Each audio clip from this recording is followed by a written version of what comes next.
Hello everyone, কেমন আছো সবাই? দেখো, গতকাল সন্ধ্যাবেলা হঠাৎ করে আমার মুড হয়েছে ঘুরতে যাব। তো বরকে ফোন করে বললাম আমাকে একটু ঘুরতে নিয়ে যাবে। ও বেচারাও বউ বলেছে বলে কথা না বলে কীভাবে, তাই বললো রেডি হয়ে থাকো, কাজ থেকে ফিরে এসে নিয়ে যাব।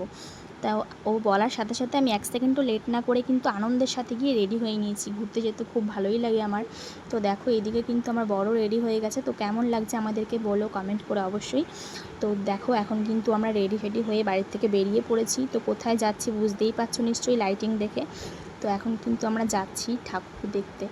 তো প্যান্ডেলটা দেখার পর নিশ্চয়ই বলতে হবে না কোথায় এসেছি তোমাদেরকে, তাও চলো বলে দিই আরেকবার।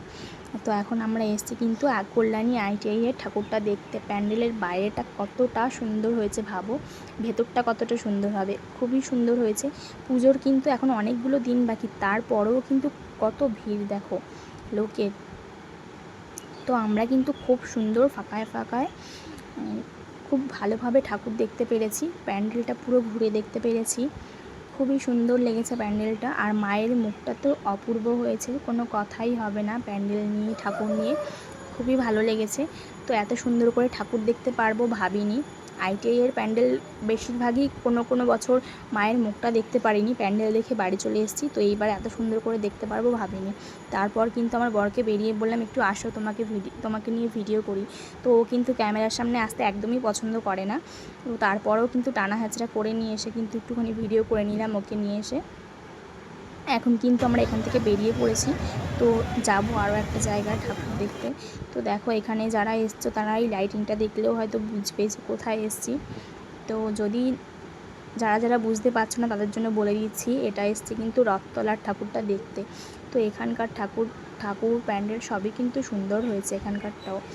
তো আমার তো খুবই পছন্দ হয়েছে। দেখো, এখানে আসার পরও কিন্তু ভালোই লোক হয়েছে, অনেকটাই লোক হয়েছে, লাইন দিয়েই কিন্তু ঢুকতে হচ্ছে।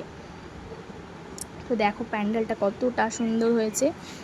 তো খুবই ভালো লেগেছে এখানকার প্যান্ডেলও। এখানে ভেতরটাও যথেষ্ট সুন্দর হয়েছে, যথেষ্ট বলতে খুবই সুন্দর হয়েছে। চলো, তোমরা যারা এসে তারা তো দেখেইছো, আর যারা আসোনি তারা কিন্তু চলে যাও খুব শিগগিরই। পুজোর সময় কিন্তু কত ঘন্টা লাইন দিয়ে তোমাদের ঠাকুর দেখতে হবে তোমরা নিজেরাও জানো না, আর দেখতে পারবে কি না সেটা নিয়েও কোনো গ্যারান্টি দেওয়া যাচ্ছে না। দেখো, প্যান্ডেলের বাইরেটা জাস্ট অসাধারণ হয়েছে, ভেতরটাও কিন্তু খুবই সুন্দর হয়েছে। আমার তো খুবই ভালো লেগেছে। আর মায়ের মুখটা তো তার থেকেও বেশি সুন্দর ছিল দেখতে, প্যান্ডেলের থেকেও। তো আমাদের তো এখানে ঠাকুর দেখা কমপ্লিট, আমরা এখন বেরিয়ে পড়েছি। তো বর বললো কিছু খাবে কি না, আমি বললাম কিছু খাবো না। তো একটা আইসক্রিম কিনে দিয়েছে, সেটা কিন্তু খেতে খেতে ঢং করছি একটু তোমাদের সামনে। তো চলো, এখন রেস্টুরেন্টে চলে এসেছি। তো মটন বিরিয়ানি পাইনি বলে আমার বরের মনটা খুবই খারাপ। তো কী আর করা যাবে, চলো চিকেন বিরিয়ানি খেয়ে নিলাম। তো খাওয়ার পর কিন্তু দেখো বাড়ির দিকে চলে এসেছি। এটা কিন্তু আমাদের পাড়ার পুজোর লাইটিং। তো চলো, আজকের মতন ভিডিওটা এইটুকুই। সবাই ভালো থেকো, সুস্থ থেকো, টাটা। দেখা হবে নতুন কোনো